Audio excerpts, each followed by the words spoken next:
Hey everyone, I'm here with Hayley and Michelle.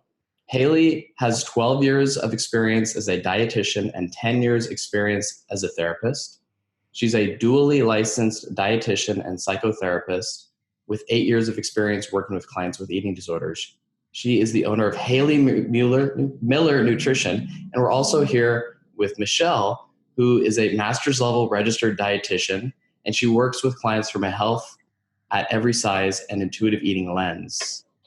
She has experience working as both a chef and registered dietitian in residential eating disorder treatment and has additional experience counseling clients in a private practice setting. Welcome to Eating Enlightenment. How's it Thank going? you. Thanks so much. Thanks for having us. Great. I was so surprised when I first checked out Hayley's website that Michelle was on there as well. You guys work together. Can you share a little bit about that backstory of how you both met, what happened? Yeah, so I could talk about kind of the past several months of changes and craziness in my career. So I am originally from Jersey, and I was out in California most of last year for a job. And so I moved back to the East Coast in October. And so that's the time that I connected with Hayley. In moving back and sort of changing everything about what I was doing, I was just reconnecting with people and connecting with new people, just sort of putting feelers out there around the New York City area. And a mutual connection put me in touch with Hayley. And as a dietitian in the intuitive eating, health at every size space, when you hear that someone else does that, it's kind of like an instant, okay, I'm going to like this person. So that's definitely what I thought about Hayley, just knowing that immediately we would align in certain philosophies. And that was definitely confirmed when we met. Absolutely. And I wanted to ask you, I saw that both of you were coming with a tremendous wealth of experience. And so I hope to dive into some tougher questions about some of these nuances of intuitive eating and health at every size. But perhaps one tough question is, what are your biggest differences between each other in terms of, like, maybe you have different treatment approaches, you like different emphasizes. These differences don't have to be bad per se, but I'm just curious about what makes you two different. I guess that question is hard to answer because the way that Michelle and I set things up is, since she works out of my office and in my practice, she conducts nutrition the way that she feels fit in the session. But I haven't seen any marked difference. I mean, I think it's like, when you say you're health at every size and intuitive eating, you're following the books that are outlining how to work with people in that approach. And so that includes like non-diet, that includes getting them more in touch with hunger and fullness cues, that includes, most of the time, unless it's medically necessary, not giving goal weights or focusing too much on weighing in the session. No, I mean, it's always a judgment call about how often to weigh someone in the session. If there's like a medical need, if they really need to restore weight in a certain period of time, yeah, we have to really focus more on the weight. But I haven't seen any market. I think you bring up a good point that, there's so many similarities between this, and there are guidelines and steps that have been written about, explored through research, that there is like a pretty clear path going forward. Hayley, you're a registered dietitian and psychotherapist. That's pretty rare, I feel. What came first? Sure. I guess to go back to your other question, I guess the difference would be, because I am trained as a psychotherapist, maybe I would approach things a little bit differently than Michelle. Because I am working as a dietitian in the sessions in my practice, because it's just nutrition, but I'm thinking about it through a psychotherapy lens, so that may be a little bit different. But I'm teaching Michelle about that approach too, and she's picking it up fabulously. So, And so much of this, like, I think one of the reasons I loved intuitive eating and health at every size was because it was really it was emotional. It was with food. It was totally integrated with how people work in their minds and behaviors and everything like that. Yeah. But yeah, what came first, the dietitian degree or the psychotherapist degree? So, yeah, it's kind of a longer story, but the Cliff Notes version is, so I'm recovered from my own eating disorder. It's been 13 years. So I recovered when I was 20. And I was actually in school to be a dietitian. So my bachelor's is in nutrition and my master's is in psychotherapy. Now, if anyone's listening that is looking into that career path, they changed the requirements. You must have a master's degree to be a registered dietitian. That was not the case when I got my degree. And so you would have to get a double master's in psychotherapy, clinical counseling, psych, and nutrition. So it's a little bit more school than what I ended up doing. And one follow-up question that's just coming up right now. The way you phrased it, ended 13 years ago. Interesting phrase right there. Oftentimes I feel like it's a diminishing kind of, or maybe for you it was more of an end. How do you make sense of that? Yeah, so I guess I'm considering, if you're familiar, Carolyn Costin's definition of recovered. So in that definition, it's not just about stopping the behaviors, and it's more about accepting wherever your body naturally lands as far as weight, not weighing yourself, and also absence of thoughts. So I think the push towards recovery for me that may be different for someone that's not in the field of like health, nutrition, psychology is that I knew to do what I wanted to do, I needed to not be doing this behavior that I deemed to be really bad for me. So, stopped, purging, stopped restricting, got myself into therapy. I didn't have any money for treatment, so I went to the school counseling center. So not, the most fabulous treatment, but, read as much as I could about it and did what I could to stop the behavior. And I was really adamant, like, I can't do this behavior anymore because it's not healthy for me. And how can I be a nutritionist sitting in front of a client and feeling like a fraud almost? So, yeah, I would I hear say you. stopped because I had career aspirations that I felt like were more important.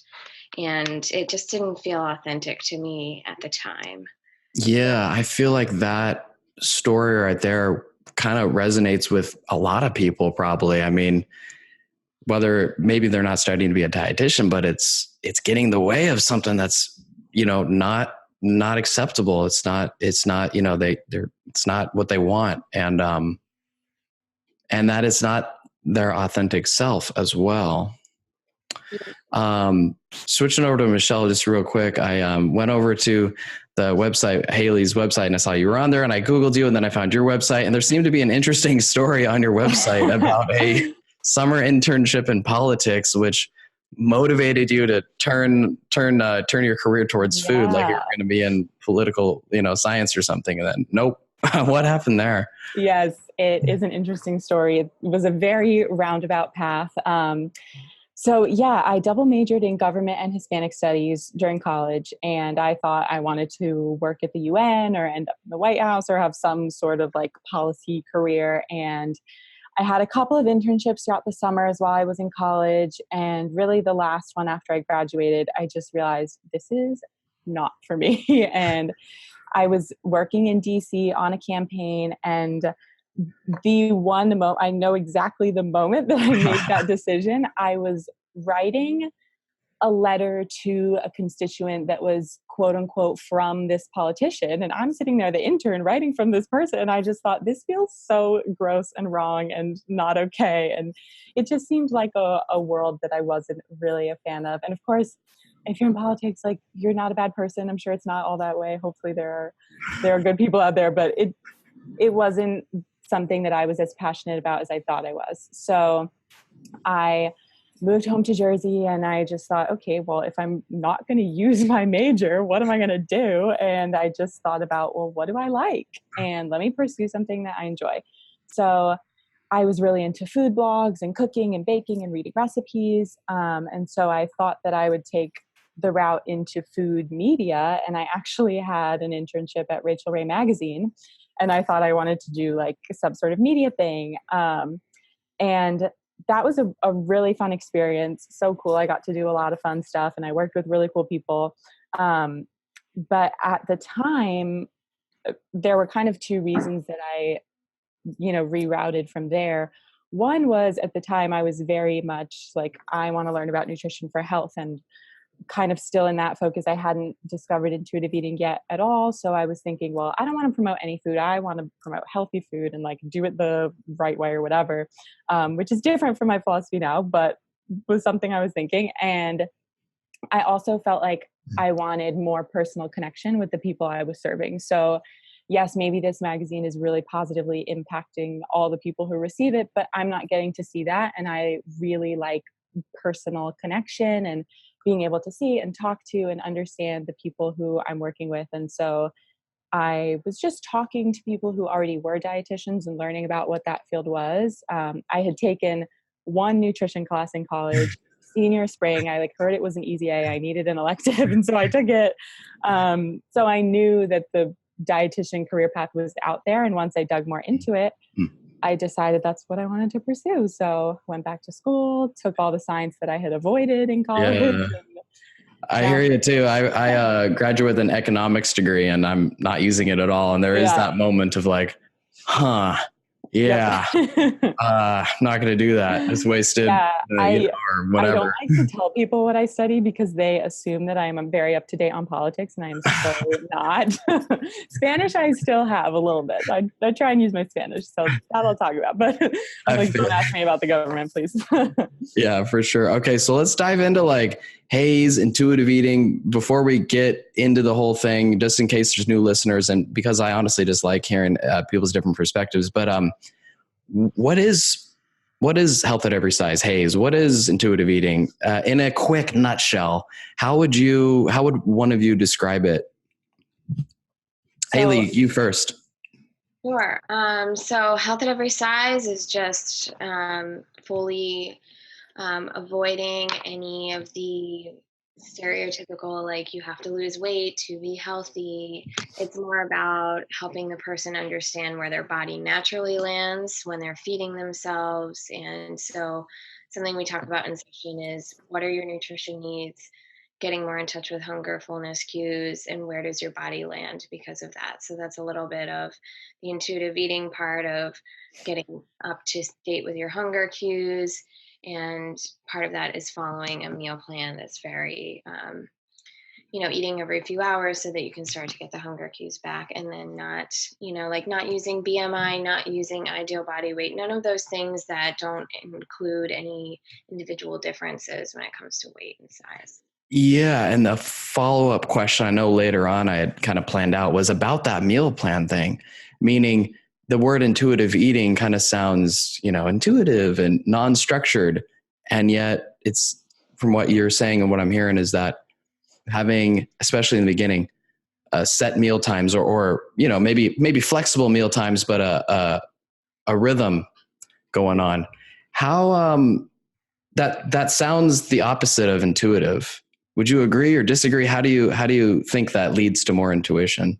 Yeah, well, I would say when we talk about eating disorders, part of the whole way of relating is you don't get hungry every few hours. So someone that has anorexia nervosa will not always get hungry every few hours. Maybe they're initially avoiding that hunger feeling, but they actually stop getting cues. So how can you say to somebody, let's start with intuitive eating, and you don't even know when you're hungry and not? So some of it is actually, that's the step before. You can't really start with intuitive eating if you're not getting hunger cues. You don't even know what hunger feels like, and you don't know what foods you actually like outside of the eating disorder. So there's a step before that.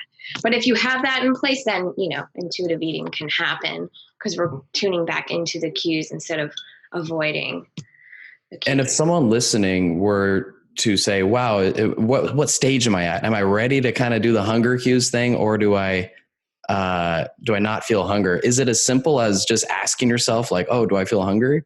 Or for a listener listening, how do they know if they're feeling their hunger cues or not feeling their hunger cues? Or do you need the help of a professional? Well, I think the first thing you could ask yourself is, do I get hungry every few hours? Generally, if I had to put a number on it, 3 to 5 hours, 3 to 6 hours, depending on how much you ate.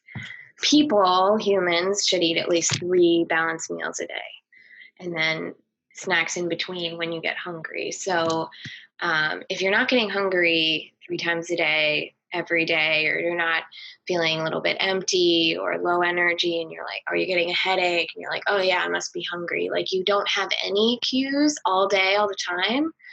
You can't really start with intuitive eating, because you need to start getting back into, how do I actually know the subtle signs of hunger? So those are things we talk about. You're not always going to get my stomach's rumbling and I'm ready to eat. Got you. Yeah. And it seems like awareness of intuitive eating is growing. I just want to cycle back to intuitive eating real quick. It seems to me that it's growing. The word is getting out there, but it seems like on the other hand, there's other opposing forces. We'll say social media. All these images out there. Is health at every size intuitive eating growing? Is it growing, but then maybe the social media thing is growing faster? I don't know. What's the current state of affairs from your perspective? Yeah, I would say it's hard to say. I would say personally, since I have a lot of student dietetic interns, they may know about it. Sometimes they think it's just a hashtag. They don't even know it's literature, like research in a book. But I'm here, they're coming in, never worked with eating disorders, and they're wanting to learn about it, and they maybe have an idea about it, which was not the case a few years ago. And I would say the book itself is being taught more, and people have found out about it maybe through social media and then read the book. So I see like some movement, but I would say that still, even as a nutritionist, our professional organization has just recently started bringing intuitive eating and health at every size into the yearly conference, the national conference. Interesting. So, yeah. Because I'm so in like the eating disorder community, I don't know. True. Maybe Michelle, with her deep experience in politics, can. Well, I do want to touch on that. Sure. Just the growth of it. I think that yes, it is gaining awareness. Like Hayley mentioned, there is more talk about these things at the annual dietetics conference. It is hard to say, because I feel like it's growing because of the sort of bubble I create for myself and what I choose to look at on social media, and the colleagues who I choose to connect with and learn from. And you mentioned these opposing forces, which it's out there. Unfortunately, there are people who are more weight centric and really still are pushing that. And, even I saw a doctor the other day for just my annual physical, and end up in a conversation about the keto diet, of course, as soon as I mentioned I'm a dietitian, and people are pushing that. So it's out there. And what makes me so sad about that conflict is, ultimately, as health professionals, as long as you're a respectable health professional working ethically, we all want the same thing.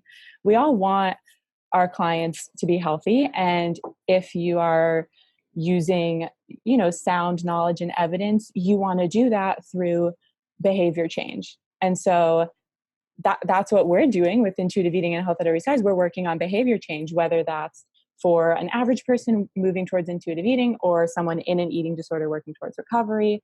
It's all about just altering your lifestyle. And a weight loss professional is hopefully not going to prescribe diet pills, but they're going to try and alter someone's lifestyle. The difference is we don't want to have any restriction in there, and we're not focusing on the number. So if the middle ground is ideally going to be the same, like, why can't we all agree? That's what really gets me. Yeah, I totally hear you. I feel like one of the reasons, a contributing reason to why people maybe haven't heard of it, maybe when they hear intuitive eating, they've started to hear about it, but they don't quite have the language around it, is because it's nuanced and complex. Like this stuff around no rules. Like that's a delicate conversation, we'll say. Like oftentimes there's this fear that they hear this no rule thing. And for a lot of people, although they might be misinformed about dieting and so forth and the need for rules and so forth. But when they hear that no rules, I can eat whatever I want. Like, oh, that's terrible. Like, I'm going to eat way too much. I'm going to never stop. Like, maybe let's just talk about that. We'll talk about that and then go zoom out for broader implications. But like, how do you manage that first conversation around getting rid of rules or questioning rules, that type of thing?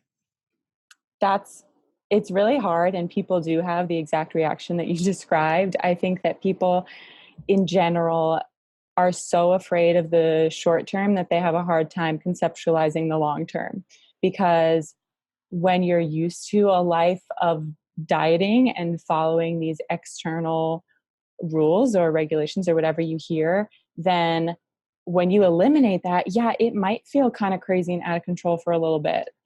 But that's the messy middle part that will then lead you to intuitive eating. If you don't go through that, one of the intuitive eating principles is making peace with food. And so it's like putting everything on a level playing field.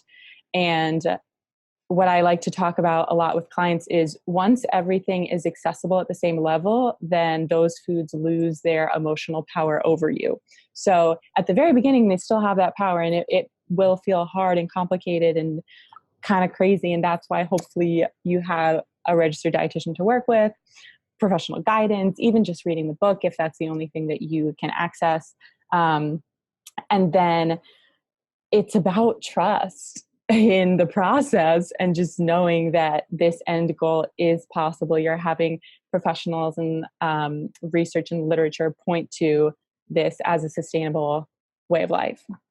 Yeah. And oftentimes too, when people stop unrestricting, they can sense like a difference in their mentality, but oftentimes too, maybe they're gaining weight, or maybe it's not oftentimes, maybe some of the time they're gaining weight. Maybe some of the times it's not gaining weight. Let's say someone is having, I don't know, a hard time trusting. Like this seems to me like an important thing. Like, man, someone's starting to unrestrict and, on paper it all looks good, but then they're actually in it and it's maybe slower or trickier. Like, how can you set expectations properly for someone? Like, do you say, and I know it's such a case by case situation, but maybe Hayley, you can talk about how you like give someone expectations around like what it'll be like when you stop restricting. Yeah. So I think that's a lot of what we talk about after they're fully embracing intuitive eating or they're giving it a try. And then we're talking about, the support piece of like, you need support people in your life. And if your body does change, reminding yourself that this is actually where your body's probably more supposed to be at. So if you were really restrictive in your eating disorder, or you would restrict all day and then sometimes you would binge at night, like your weight will change as you're eating more, you're pushing that more to during the day, and that can be really tough. So I think what's hard about recovery in this model is this is the way through, but it's counter to everything that you've done in your eating disorder. So you're relearning everything. Yeah. So we try to do it like piecemeal. Like, let's make a goal each week of like, we're going to do this and let's see how that went. And then we move to the next thing, the next thing, and the next thing. So it's not like, oh, I have to completely accept foods tomorrow because I read the intuitive eating book. True. Yeah. There's oftentimes like you take one food and get in a safe setting and eat it mindfully and go through a process like that. Yeah, it is, you are unlearning everything. I think like one of the hardest things too is this ingrained body image that people get somehow. They don't like the way they look. And yeah, there's a lot that goes there.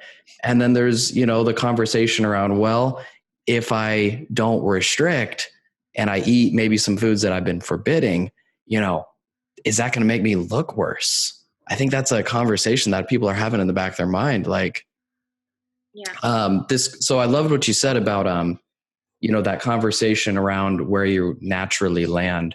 For some people, that's got to be tough initially. How do you start to, have that conversation around, we'll say natural body weight or an unrealistic ideal body image? What's that look like? What's that kind of conversation look like?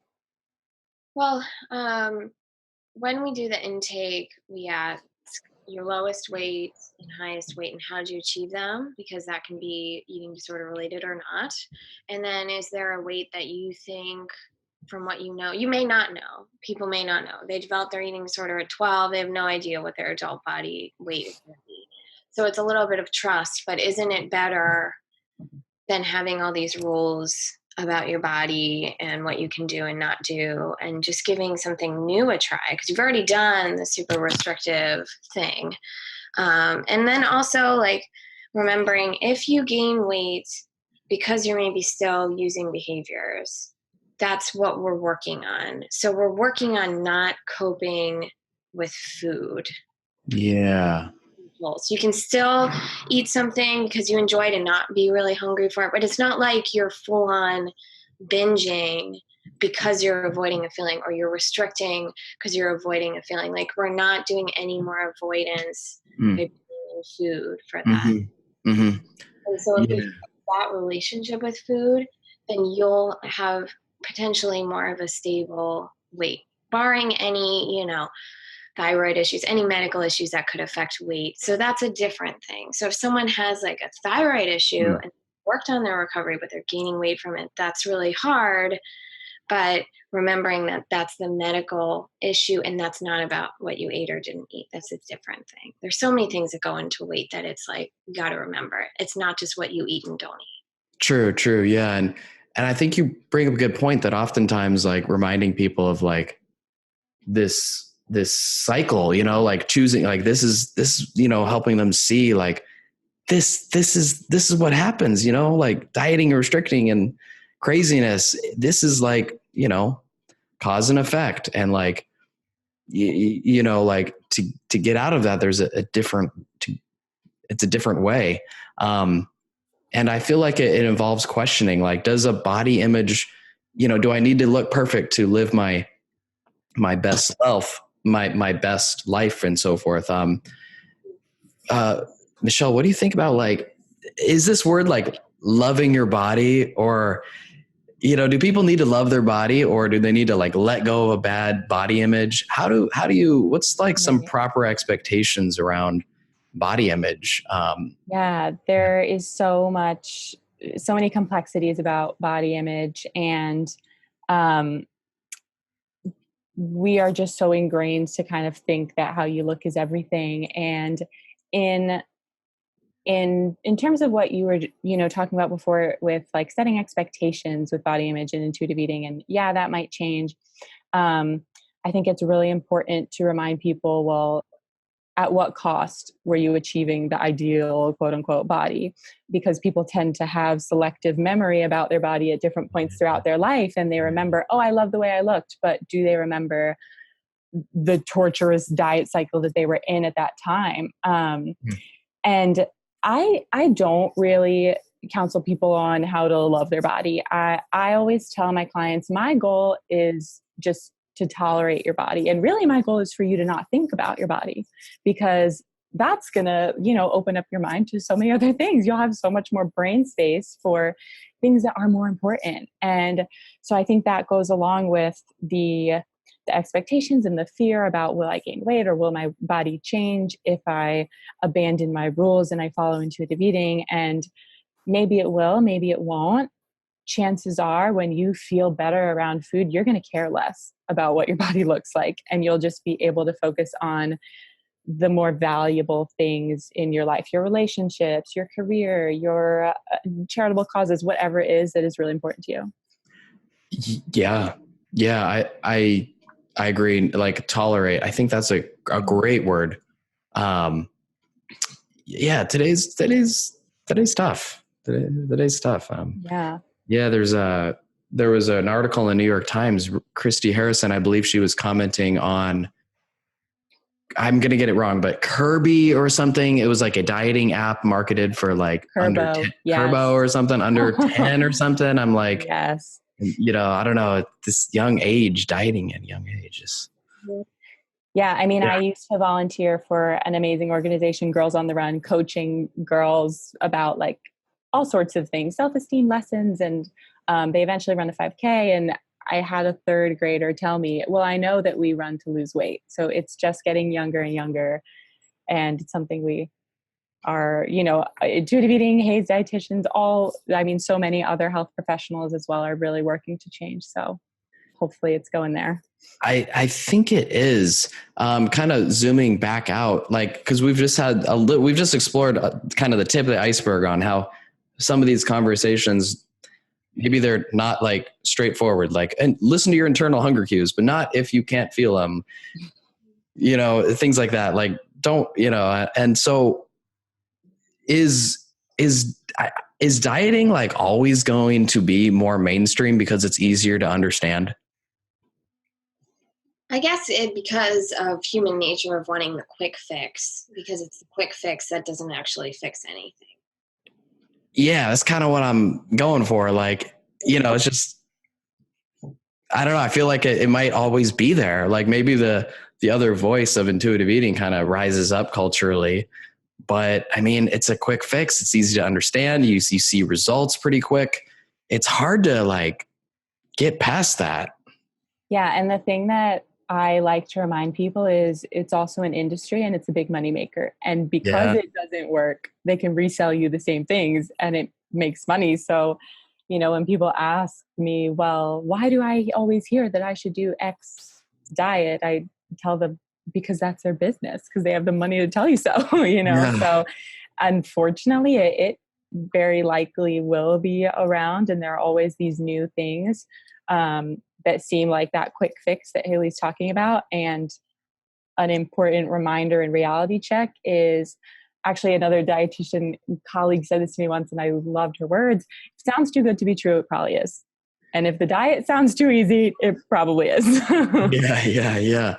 And like, speaking of like words and stuff, it seems like, the word diet itself is actually like, it comes from Greek culture, and it means something like, what you regularly eat.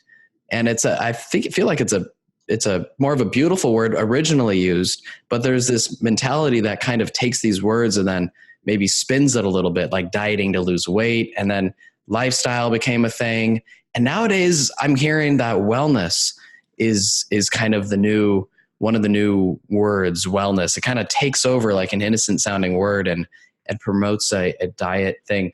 How can a listener distinguish between like, wellness? Wellness is, let's say wellness. How do you know if wellness is being used in a long-term framework or like a short-term framework? And maybe other words too, like lifestyle, or how do you know if it's a dieting mentality in disguise? Hayley, what are your thoughts there? So I guess wellness, they'll usually say weight loss in the description. This Fair enough. Weight. This will help you. It's like what Michelle said, the too good to be true things. This will, like, the whole diet culture is like, if you lose weight, you'll feel so much better and everything else in your life will fall into place. That will never happen. Weight loss can never do that. It's a promise that they can't keep. So wellness, that's about eliminating foods or only about these superfoods, only eating that, then it's like you can't eat, all types of foods. Then there's been some that are more insidious where they'll say, we're not restricting you, but their main focus is just weight loss. And then I guess asking yourself, weight loss at what cost? So if you lose weight to the BMI that this doctor or this program wants you to be at, how do you have to get there? Do you have to really diet? Do you have to overmanage your food? Do you have to weigh and measure everything? That's not your healthy weight then. Yeah. It's just like, if someone's struggling with an eating disorder and they're reading these things and it sounds too good to be true, and it's kind of activating the eating disordered part of them that really loves that rule-based restrictive place, that's not, the right thing for you. Generally, wellness now includes weight loss. Also, if a dietitian says that they are HAES and they also do weight loss, those things don't go together. That person is probably not really HAES. You can't treat eating disorders and also treat weight management in the same practice. Like, I will actually turn people away that can't embrace intuitive eating or aren't interested in learning about it because all they want is weight loss. That's not something that we do. That's not something we will ever do, and I'm just upfront with that. I'd love for them to be sold on intuitive eating, but it's not for everybody. They're just not there yet, and that's fine. Yeah, I was just going to ask you, like, it seems like some of the most difficult cases or conversations are when someone very obese and they have like their doctor is telling them you need to lose weight or basically you're going to die, or, you're going to get diabetes or something. And then, they hear about intuitive eating, but then when intuitive eating is, when it doesn't talk about weight loss, it just flies over their head like, oh, this isn't for me. I've had this conversation where it was actually very alarming for some people. They're like, oh, I love intuitive eating, but this whole thing about giving up weight loss is like terrifying. That's also when you stop, over managing it. If your body is supposed to lose weight and you're not, and you're eating your nutrition needs and you're doing what's healthy for your body, then the weight will decrease if it's supposed to. Also, these scare tactics of you're going to get diabetes, you have to have weight loss surgery tomorrow. And then what usually happens is they won't even take you. The surgeon won't take you because your weight is too high. So they don't want the liability of that. But also, weight is a factor sometimes in chronic illness, but it's not like you're a certain weight, you get diabetes. You have to have a lot of other factors, namely family history, to actually have a high risk of diabetes. So you should get it checked. And if, you do what you need to do to take care of that, then it's not like because your weight is a certain amount, you'll definitely get diabetes, even if you're doing all the things that you need to do that your doctor and your dietitian think. Yeah, I feel like so what I find really helpful too is exploring with someone, hey, what do you think weight loss is going to get you? And, this whole litany of things. And then what do you think if you are heavier, what does it mean? Like lazy and everything or whatever, like, are these things really true on either side? Are you really going to get what you want by losing weight? Is this really true if you're that way? And kind of helps clear this weight loss stigma. Any other thoughts on putting weight loss on the back burner? This, by the way, is a spiritual principle. I'm reading the Bhagavad Gita right now, and they say, let go of the fruit of action, right? You do something because it's intrinsic. It feels good in some way or whatever, but you're doing it not with a focus on the outcome. And for dieting, it's I'm doing these behaviors to lose weight. I wouldn't do them otherwise. Once I lose weight, I'll stop doing these behaviors. That's oftentimes the mentality behind people. They say, I'm going to go on a diet. It's New Year's. And kind of the implication behind that is, okay, I'll lose weight and then I'll go off the diet. So it kind of goes against maybe a spiritual principle of the Bhagavad Gita, but is there any other way besides harnessing spiritual principles to help someone kind of let go of weight loss? I think that another important part of, maybe accepting intuitive eating more so than letting go of weight loss, so they kind of go together. The unfortunate thing is that our culture has equated weight loss and health, or a certain size and health. And people completely misunderstand intuitive eating and think that it means abandoning health. So many people think intuitive eating is like eating donuts all day, every day, and that's it. And that's not true. Intuitive eating is also honoring your health and paying attention to nutrition in just a less rigid way. So I like to use an example of, if you're going on vacation and eating out every day. And, I recently was in Texas and had like so many tacos and tortillas. And then what's the last thing I want when I come home? Like, don't even show me a tortilla chip. I don't want that. You naturally gravitate towards the things that feel better. And so maybe that is some roasted veggies and some home cooked meals. So that can be intuitive too. It doesn't mean that you're going to completely neglect yourself until you reach illness. It's still about caring for yourself and caring for your body. And you don't have to have numbers as the benchmark of health. Yeah, it's like going more by feelings, and that you'll probably give it some time, but eat healthier and all these or health. You'll eat, you won't eat as bad as you were earlier when there were rules and stuff. Yeah, feelings over numbers. I like that. Yeah. Well, we're kind of wrapping up today. Are there any other challenging aspects of intuitive eating that, people struggle with? I'm just curious, like what pops up and when you work with people, is there any common obstacles? I feel like we talked about a lot of the big ones, but, yeah. One last kind of wrapping up with going back to the thoughts. Let's say someone has they can't stop thinking. They know all this stuff that yada, yada, yada. They know everything. They know, focus on weight loss is not good. They know, dieting is bad. They know all these things on one part of them, but on the other hand, they're like almost tortured by, yeah, you screwed up again. Yeah. You kept on eating. You're not thin. You don't look good. You're not enough. That inner critic.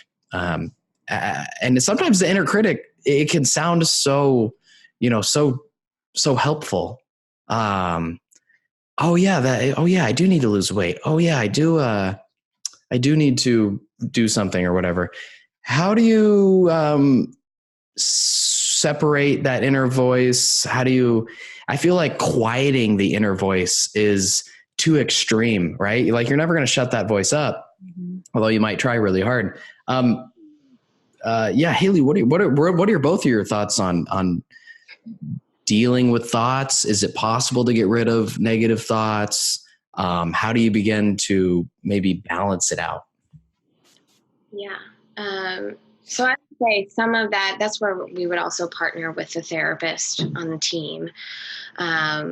So we can talk about the food related thoughts, and also a lot of that is nutrition education. What does the science say? The science is very clear about all of this stuff. If you restrict, you slow down your metabolism, you damage it, it's not going to, be working as accurately as it should be. And any of these kind of diets or anything is not following the science. This is not going to work long term. And our goal is to stop the behaviors before they start and start to believe the science, because we can show someone a study that says all of this, or multiple studies, or the books that have so much literature in them, and they still don't believe it. So part of it is, taking in the information and trusting their team, and also, starting to look at, why do I have such a negative relationship with myself and my body? And that's where the psychotherapy piece can really come in and work on that. Sometimes the eating disorder voice of the inner critic is somebody in their life that, this voice sounds like a parent or a friend, or, they've had a bullying situation, or they've been in an abusive relationship. Like, these relationships are not healthy for you. They're not serving you. They're putting you down. And why do you as a human being deserve to be in that? You don't. I believe that anyone can recover, and it's because you deserve better. As a human being on this earth, you deserve respect and deserve better. And that's not about weight or size. That's about humanity and respecting that in somebody. So they have to start to see that they're worth it, and they're worth better, and that their life can be better. And then they want to listen to the positivity. So I can sell some people on intuitive eating because it's a positive approach it's not telling you you're not worth anything. And so you restrict this. Like, they actually feel better even if they haven't lost weight. And that's really valuable. That is. Yeah. Yes. Cause that voice can be, so put down, horrible put down. It's not, sometimes it's quiet, but a lot of the time it's quite the opposite. Yeah. And similarly, I mean, if it is like the dieting voice that you're talking about, oftentimes that is a product of our environment and the messages we're taking in from media and people, friends, family, whoever it may be. And so environment is in some ways something you can change. So how can you curate your social media feed to be a more positive message? And how can you get the support to actually say to your friends or family members who are so in their diet, like, hey, I'm not on that path anymore. This isn't helpful for me. Can we change the language? And if you are someone who is more on board with intuitive eating, or if this conversation has changed you and you're like ready for it, then it can be so frustrating to be around people who are not. And oftentimes I've found that just leading by example is the best way to go, because intuitive eating will, health at every size, all of this will positively impact your life when you sustain it. And people who are wrapped up in their diets and getting no long-term relief and happiness, they're going to see you thriving and they're going to want to know what's up. And you're going to kind of plant those seeds and attract people to what is really the positive life, like what Hayley was saying, really is the positive approach. I love it. Let's kind of wrap up. I do want to hear where people can contact you to. Where social media, website, where can people contact you? Yeah, so if you want to be an in-person client, the website is Hayley Miller Nutrition. It's Hayley. And I field all the initial calls to just kind of get a sense of the person and, who they would fit best with. My social media is Hayley Miller Nutrition, Instagram, Facebook, and then Twitter is Hayley Miller RD. I'm most active on Instagram. And Michelle can go over her social. Yeah. Similar to Hayley, definitely most active on Instagram. So people can follow me at Michelle Pillepich Nutrition. It's Michelle with 2 L's. And then my last name is Pillepich Nutrition. And then from there, you can find my website, and my Facebook is Michelle Pillepich Nutrition. So follow me there. Awesome. Lastly, last question I always end with is, your biggest light bulb moment, or what do you think is someone else's biggest light bulb moment? Meaning like, oh, dieting doesn't work, or like the voice in my head is wrong. I call this an eating enlightenment moment, where you basically see food differently. You see your relationship food differently. What's been either one of your personal moments or a moment that you have helped someone experience? Hayley, you first. And I would say, if people are listening, we forgot to say we're in New York City. So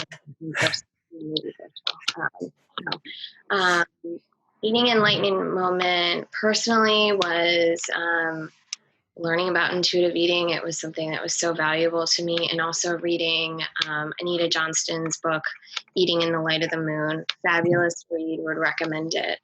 Okay.